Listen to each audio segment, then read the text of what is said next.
So have you ever had to turn a negative into a positive? Turn that frown upside down. Ever had to do that? Kind of like, it's the beginning of the new year. Maybe you've got a, New Year's resolution to lose some weight, but you did something really nice for somebody a few weeks ago and they decided as a thank you gift to send a little DoorDash to your house. And that DoorDash is a nice little box that says Duck Donuts on the top. Yeah. And inside of that little gift box is a maple bacon donut and a peanut butter paradise donut. Yeah. And those two donuts, they look like two negatives sitting in front of you right there, right? Like, how in the world are you going to make this a positive? I mean, after all, you're trying to count your calories.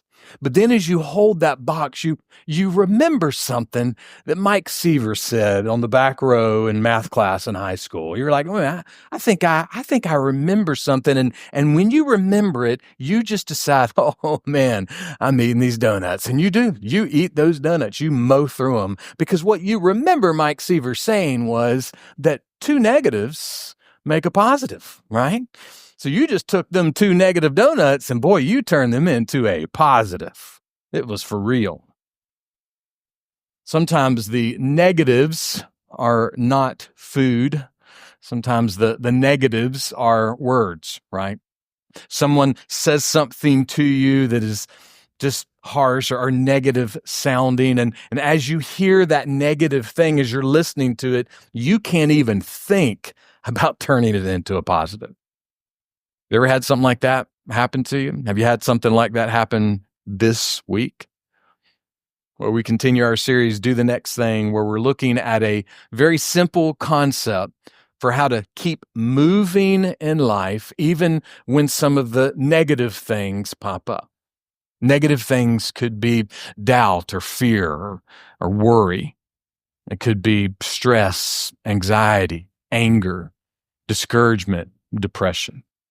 But there is a way to keep moving even as those things approach. We're going to ask the Apostle Paul to help us today and look at a letter that he wrote to some folks in a place called Galatia, which today is just north of Syria, and it's known as the Republic of Turkey. Our message is going to be Choose to Rely, and we begin with Galatians chapter 3, verse 1.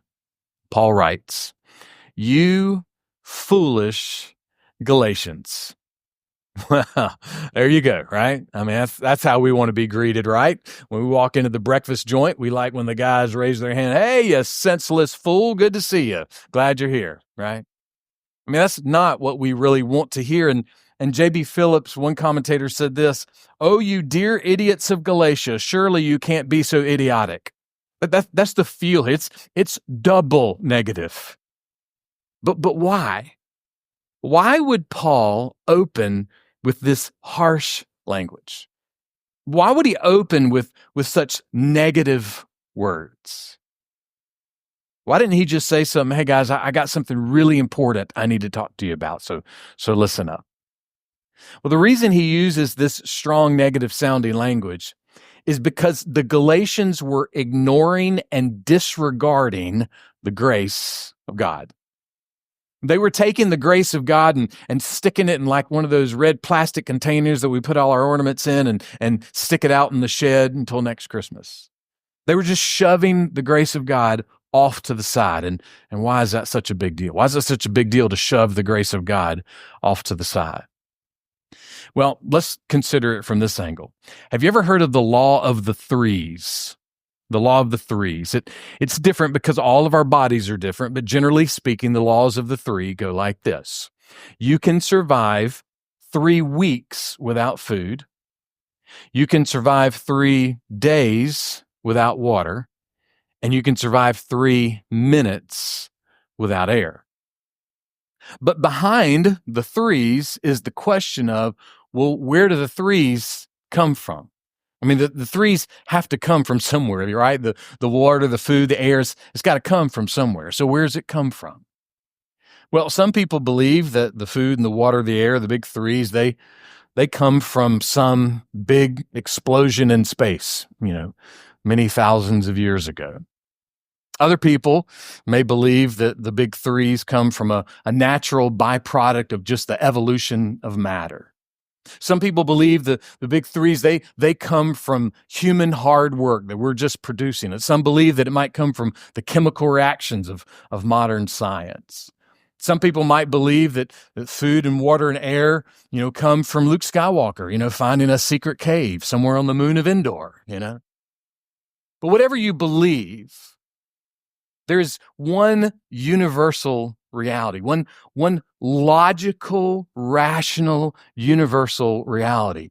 And that is that something cannot come from nothing. Something has to come from something. There has to be a beginning. Food and water and air can't just happen. They have to have a beginning. And what we would like to graciously and boldly proclaim is that every single person in this room, every single person listening and watching online, every single person in the universe, past, present, and future, has been created with a seed planted in the deepest part of our heart and mind and soul, our very being, that knows that there is a moral and practical, a reasonable, logical, existential reality, however you want to describe it, that food and water and air have their beginnings in and with the grace of God. That there is something about the existence of all things that did not just happen, but they are a reflection of the grace and the hand and the power of God. So to disregard the grace of God is not just some vague religious no-no. To disregard the grace of God is, in essence, denying the very basic realities of your existence. Or put another way, you can't survive 3 seconds without the grace of God. Now, Paul is not primarily talking about our existence. He's not talking about disregarding that we exist because of the grace of God, although that's a great starting point in our minds. Paul, more specifically, is talking about disregarding the very reality of what's happening with your being right now, what's happening with your soul right now, not just right now, but what will happen with your being and your soul in the moment that you breathe your last breath. So that's why he's using harsh, strong, negative language. This is a matter of life or death. Listen to what he writes next. You foolish Galatians, who has bewitched you? Before whose eyes Jesus Christ was publicly portrayed as crucified. The Galatians had heard the truth about Jesus. They'd heard the gospel, like a huge neon sign in their front yard. There was no confusion. They had seen and heard the historical truth about Jesus and the spiritual truth about Jesus, the Jesus of Nazareth, the Son of God, the Messiah, the Christ. And Paul's opening with strong negative sounding language because those same Galatians, even though they had publicly embraced and seen and heard the gospel, the truth about Jesus, now they were abandoning the truth about the crucified Christ. They were abandoning the truth about the cross. And what's the truth about the cross? The truth about the cross is there is absolutely no way for anyone to be right with God outside of what Jesus accomplished on the cross. The hope of eternity, the joy that we need the most today is all wrapped up in what Jesus accomplished on the cross. And the Galatians were ignoring that. They were beginning to define their faith by their own moral values. They were beginning to define their faith by their own religious values. They were beginning to define their faith by their own religious and moral deeds instead of what Christ did. Their deeds instead of what Christ did. And so Paul's saying, hey, that's foolish. Y'all are crazy for even trying something like that. And his description here is so interesting. He says it's almost like a spell had been cast on them. Who's bewitched you? Who has cast this spell on you? You know, we can sit here today and listen to these words from what many just called some ancient old book, but the reality is that spell can still be cast on us today. We can still have a spell cast on our minds and hearts where we start to just kind of ignore the power of the cross, where we begin to let the majesty of the cross fade out of our hearts and our minds, where we speak more of what we do for God than what God has done for us. And who casts that spell on us? Well, there's kind of two main spellcasters, if you will. And the first spellcaster is us. We do it. You know, there's that old phrase, oh, well, the devil made me do it. That's just a lie, okay? Just so you know. This is what Jesus said in Matthew 15. The things that come out of the mouth come from the heart, and those things defile the person. So Jesus is saying the devil didn't make you do it. You did it all on your own, you know. Whatever your sinful rebellion is, it is a reflection of your heart. It's not a reflection of your spouse. It's not a reflection of your kids. It's not a reflection of the government. It's not a reflection of your boss. It's not a reflection of anything external. It is a reflection of our hearts. Sinful rebellion begins in the heart. But even though we have sinful rebellion in our heart that can cast a spell of doubt and confusion and foolishness, that should not stir us to ignore the rebellion of the fallen angel, the creature, the being, the enemy of the world, the enemy of God's people, known as Satan, devil. And one of Satan's most effective tools is using false teachers to take the truth of the gospel and tweak it just a little bit, just enough, and to convince people that this is what you need to be talking about. This is what you need to be saying and singing and preaching and thinking about and telling other people about, when that version of the gospel is not really the gospel at all. Yesterday morning, I was sitting in the coffee shop working on today's message, and I had my earbuds in, so I was kind of zoned out. I always have like one song that I just listen to on repeat. I mean, for hours. I just zone out. For some reason, yesterday it was Renegade by Styx. I don't know. I mean, you know, sometimes my mind just is in another world. But so I've got my earbuds in and I'm zoned in. I don't know that anybody else is in the room. And all of a sudden I look up and there's these glossy color pamphlets, like kind of like in my face. And so I kind of look up and there's this guy. And he's handing me these little pamphlets, and I didn't take my earbuds out. I just kind of grabbed them, and he kind of waved and walked off. I was like, all right. And I set him down. Didn't even look at him. I was like, I don't care. I don't care. I'm in my zone. But anyway, I took a break a little while longer and picked them up, and I started reading through them, and I was like, holy cow. They were little pamphlets from a so-called Christian ministry that I thought had died years ago because their founder died, and the so-called ministry was full of all kind of just waves of lies and abuse and legal corruption and everything else. But I'm sitting there going, well, I guess these folks are alive and well. And so I sat there and I read through some of the information. You know what? Had a lot of Bible verses in it. It talked about Jesus. It talked about salvation. But it was a version of the gospel that is not the gospel at all. So it is so important that we individually read and study the Bible. And then that we don't get off on an island and go, oh, well, I figured it all out. You haven't. You won't. I haven't. I won't. It's why the church exists. We gather to study separately and then study together.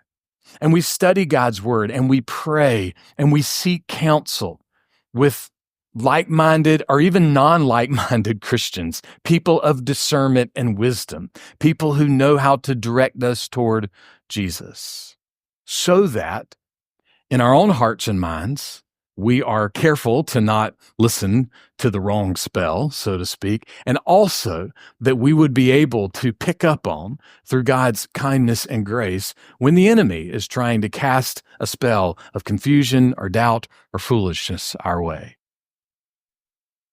So how can we break the spell? Well, Paul helps us with one word right here in the text. What was the word? He pointed out Christ as crucified. The spell is broken with the cross. 69 years before our country was even founded, Isaac Watts was writing songs about the majesty and glory of God. And he wrote one particular song about how we can break the spell of foolish thinking. This is the words of that hymn. I've added some amplification to it. When I survey, when I look upon the wondrous cross on which the Prince of Glory died, my richest gain, my most rebellious sin, my most selfish desire, I count but loss. I lose my delight in all of them, and I pour contempt on, I hate all of my pride. All of this when I survey the wondrous cross. How do we break the spell? How do we avoid the foolishness that the Galatians found themselves in? How do we make sure we don't take the grace of God and stick it in the Christmas trunk and pull it back out a year later? We do it by looking at the cross, by looking at the cross, by looking at the cross, by considering the cross, by looking at the beauty and the horror, the torture and the terrific nature of what is accomplished in and through Jesus Christ on the cross. But in our culture, particularly the church culture, there is this sense that maybe the cross is not enough, that we need something beside the cross. We need more activities. We need more programs. We need more videos. We need a greater social media presence. Or maybe we need more dreams and more visions and more signs. As if to say, oh man, if I could just see an image of Jesus in my breakfast taco, oh, I'll believe a little more. Harold, you kill me with the wrong amens. But the reality is this. What we need the most is more of the cross. You see, there is something about the beauty of the cross that can transform any and every moment. The Apostle Paul, he said this to the church at Corinth, "For I determined to know nothing among you except Jesus Christ and Him crucified." See, the cross is our message. It's what we have to share. This horrible, terrible, torturous moment in history is the greatest news we have. It is the message. Look to the cross. Why? Because Paul knew that in the power of the cross, any moment we are in can be changed. It can be transformed. Some of you know exactly what I mean. You've been in that moment. You've been in that moment where you've been able to remember what Jesus has done on the cross, and it changes how you're thinking. As I've shared many times before, my Royal Ambassador leader when I was just a wee lad, Sylvester Thompson, he would weep sitting around those little wooden tables and those wooden chairs reading the Bible to those boys. He would begin weeping if he read anything about the cross. He was overwhelmed with what Jesus did. Paul knew the power of the cross could change any moment, especially a foolish moment with the Galatians. So that's why he's directing them toward the cross. And then he asked them a super important question. Verse 2. This is the only thing I want to find out from you. Did you receive the Spirit by works of the law or by hearing with faith? Paul says, I just need one question answered. Answer this question. Did you receive the Spirit of God just because you prayed a sinner's prayer? Just because you shook the preacher's hand? Just because you filled out a card? Just because you were baptized?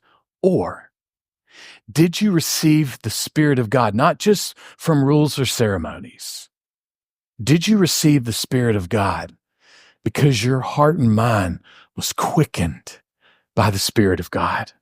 You began to see the weight of your sin, and at the exact same time, you begin to see the infinite weight of God's grace.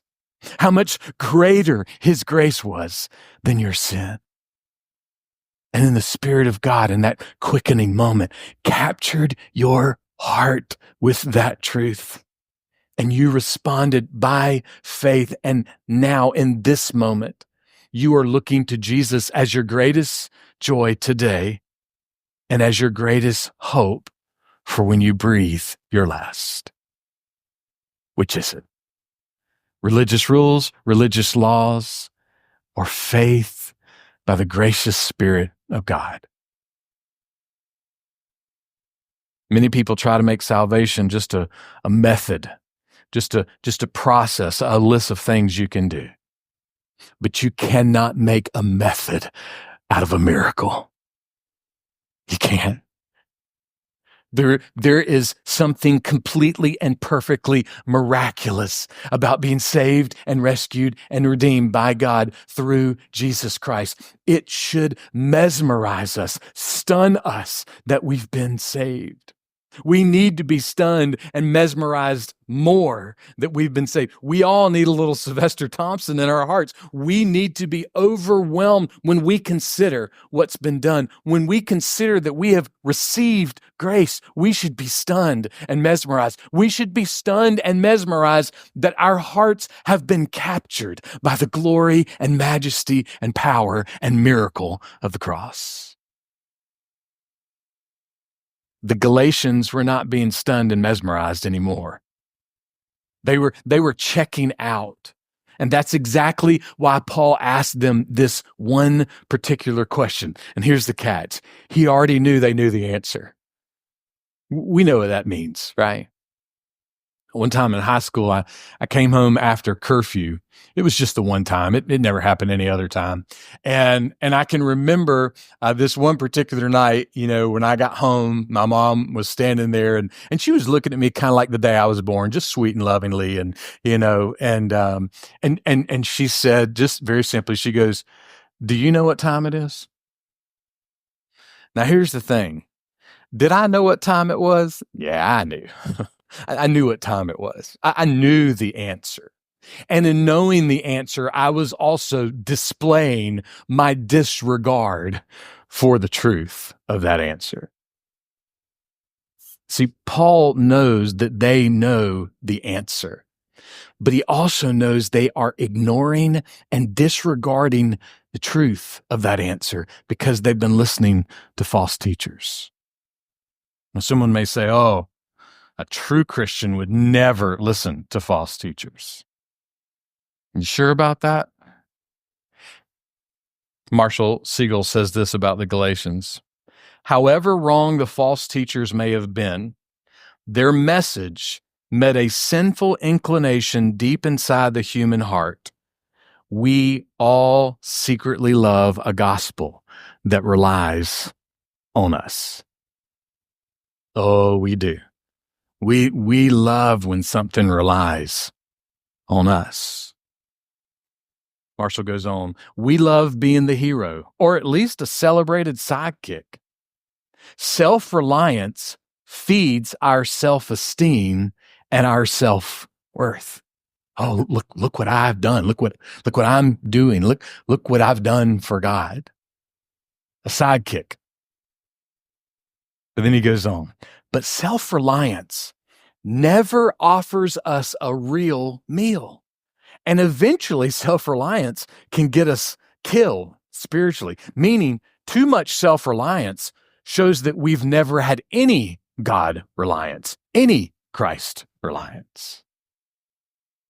He goes on, the first bite may taste so rich and satisfying. but we only get the one bite. And while we're caught nibbling at the crumbs, the buffet of grace is suddenly out of reach.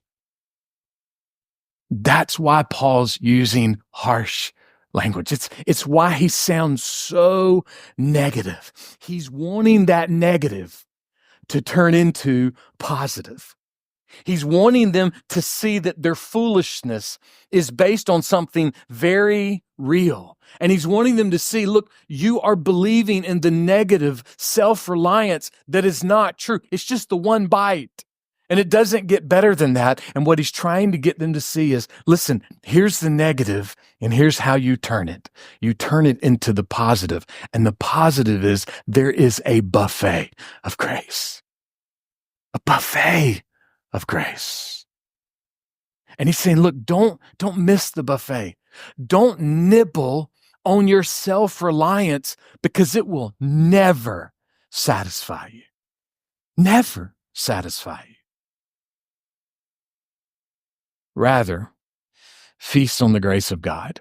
Feast on your faith in the grace of God.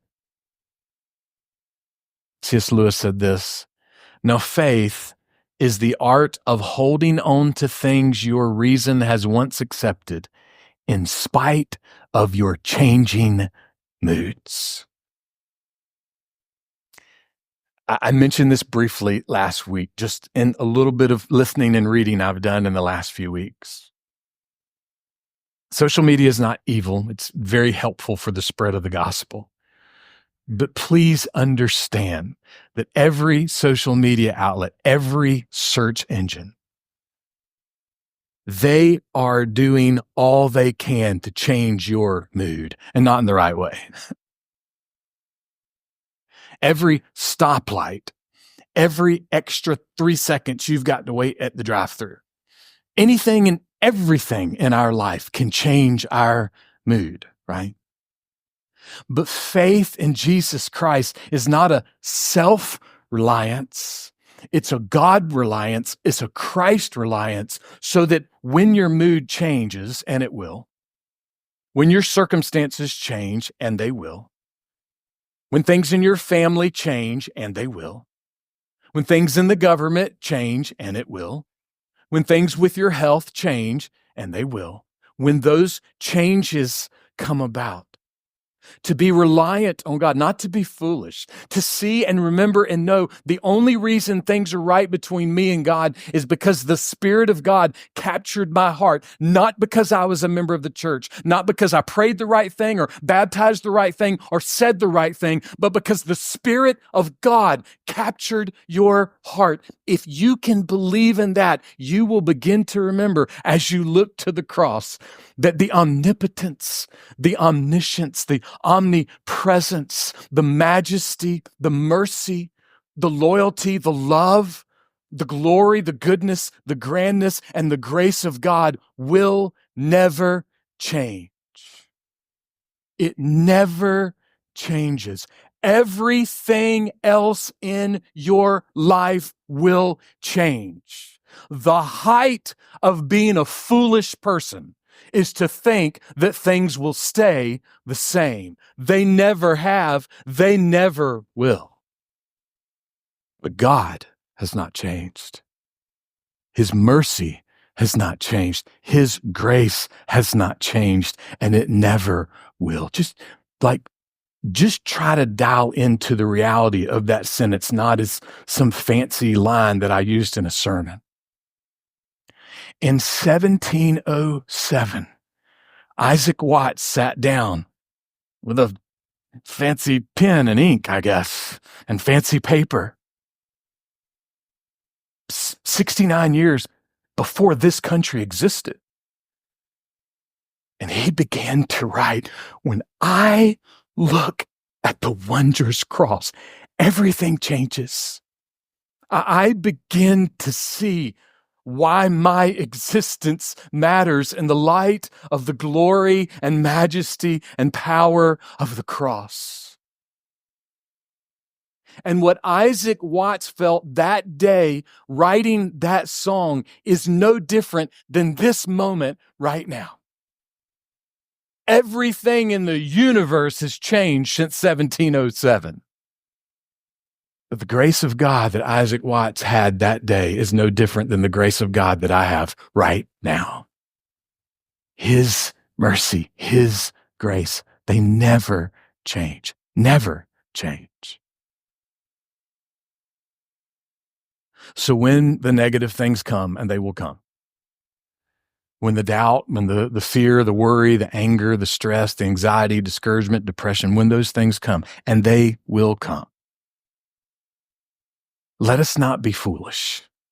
Let us not miss the buffet of God's grace, which, by the way, is always prepared. Did you ever have one of those grandmamas? You know, there was always a meal no matter when you stopped by the house. Yeah. The meal is always prepared. The grace is always there for us to enjoy. Sometime more than 958 years ago, some anonymous person wrote a poem about the moments in life that get really overwhelming, the moments in life where the negative things start to feel like the most pressure that we have in life. And they wrote a poem about what it looks like to take the next bite at the buffet of God's grace. And the poem goes like this, one part at least. Do it immediately. Do it with prayer. Do it reliantly, casting all care. Do it with reverence, tracing Christ's hand. He placed it before you with earnest command. Rest on His omnipotence, safe beneath His wing. Leave all resultings. Do the next thing. Don't choose foolish self-reliance. Let us not do that. Let us choose to rely on God, the one who never changes. Let us choose to rely on God and then do the next thing. Whatever the next thing may be, choose to rely on God and do the next thing, and then the next thing, and then the next thing. Why? Because the table is always prepared and the grace never ends.